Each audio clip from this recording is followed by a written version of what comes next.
केहू प्यार से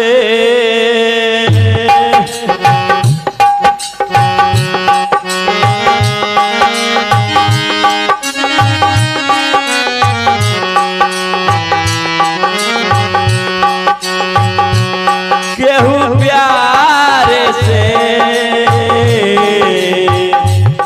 केहू प्यार से हमरा दिल के घायल कैल बावे चाकू से मार के हो। बाप रे इतना तारा चाकू लग गइल बा। कोई कुछ छेद भइल बा। अरे दोस्तों जबाने को देखकर थोड़ा संभल जाइए। जबाने को देखकर थोड़ा संभल जाइए, ज्यादा नहीं तो थोड़ा बदल जाइए। क्योंकि जिस लड़की को आप अपने दिल में रहने के लिए जगह दोगे वही एक दिन कहेगे कि आप मेरे दिल से बाहर निकाल जाओ।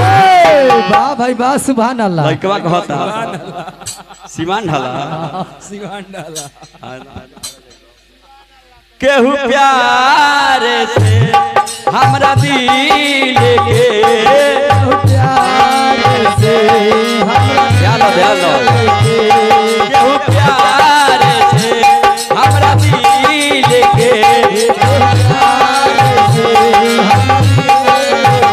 घायल कैल बावे चाकू से मार के हो। चाकू से मार छेद हो गइल बा। घायल कैल बावे चाकू से मार के हो।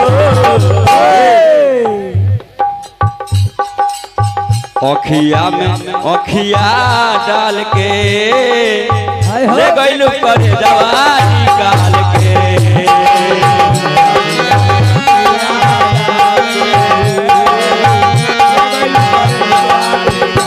अखिया में अखिया डाल के ले गइलू पर जवानी काल के।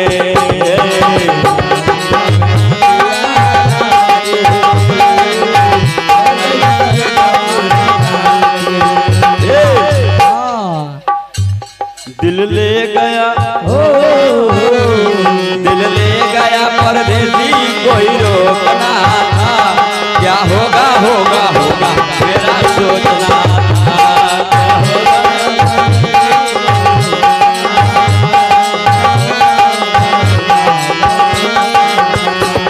दिल ले गया परदेसी कोई रोकना था। क्या होगा होगा होगा मेरा सोचना था।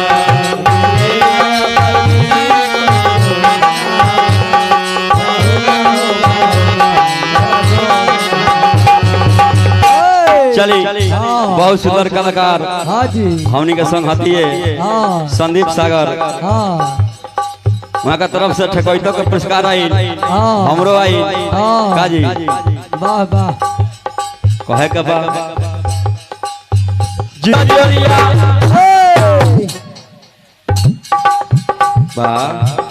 अब से जिंदगी जोरिया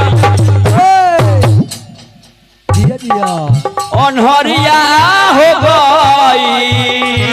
हाय हाय जान जान कहत रहनी दोसरा के भाई।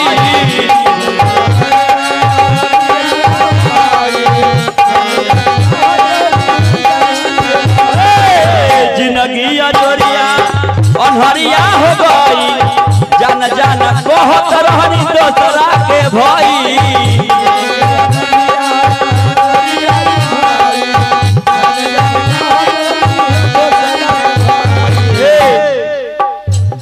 आरे दोसरा के भाई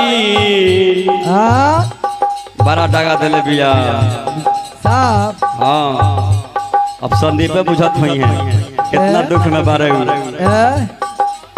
कहत रे हमरा दिल के